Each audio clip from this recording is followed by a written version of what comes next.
আর্জেন্টিনার ম্যাচে একটিও ভুল সিদ্ধান্ত হয়নি। সবগুলো সিদ্ধান্তই নিয়ম অনুযায়ী সঠিক, যার ব্যাখ্যাও দিয়েছেন বিশ্বের অন্যতম সেরা রেফারি ও ফিফার প্রধান রেফারি।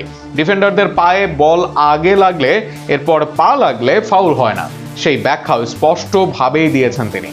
ফিফার প্রধান রেফারি অফিসারের ব্যাখ্যা নিয়ে আরও থাকছে প্রতিবেদন। আর্জেন্টিনা ও মিশরের মধ্যকার বিশ্বকাপের শেষ 16 ম্যাচে রেফারিং নিয়ে যে তীব্র বিতর্ক তৈরি হয়েছিল, সেটির জবাবে এবার বিস্তারিত ব্যাখ্যা দিয়েছে ফিফার প্রধান রেফারিং কর্মকর্তা পিয়েরলুইজি কলিনা।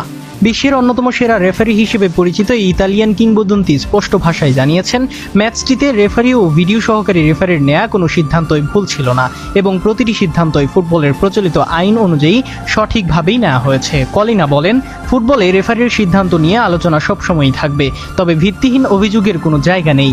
কারোরই ফিফা বিশ্বকাপের ম্যাচ পরিচালনাকারী কর্মকর্তাদের সততা নিয়ে প্রশ্ন তোলার অধিকার নেই।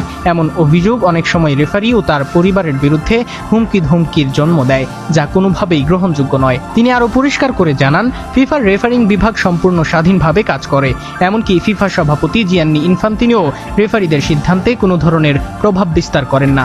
ম্যাচ কর্মকর্তারা সবসময় সৎভাবে এবং নিজেদের সর্বোচ্চ সামর্থ্য দিয়ে দায়িত্ব পালন করেন। আর্জেন্টিনা মিশর ম্যাচের বিতর্কিত দুটি মুহূর্ত নিয়েও ব্যাখ্যা দেন কলিনা।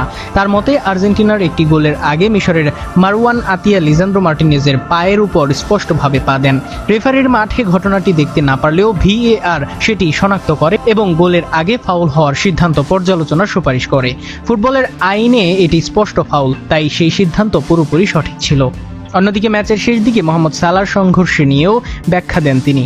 কলিনার ভাষ্য, সালাহ প্রথমে বল স্পর্শ করেছিলেন এবং এরপর যে শারীরিক স্পর্শ হয়েছে সেটি ছিল স্বাভাবিক ফুটবলীয় লড়াই, তাই সেখানে ফাউলের কোনো প্রশ্নই ওঠে না এবং ভিএআরও সঠিকভাবেই রেফারিকে সিদ্ধান্ত বহাল রাখতে পরামর্শ দেয়। সবশেষে কলিনা বলেন, ফুটবলের কিছু সিদ্ধান্ত স্বাভাবিকভাবেই ব্যাখ্যার সুযোগ তৈরি করে, তবুও পুরো বিশ্বকাপ জুড়ে এই নীতিগুলো ধারাবাহিকভাবে সঠিকভাবে প্রয়োগ করা হয়েছে বলেই তার বিশ্বাস করেন। তার দাবি, আর্জেন্টিনা ও মিশরের ম্যাচে রেফারিং নিয়ে যে বিতর্ক তৈরি হয়েছে, বাস্তবে ম্যাচটিতে একটি সিদ্ধান্তও ভুল ছিল না।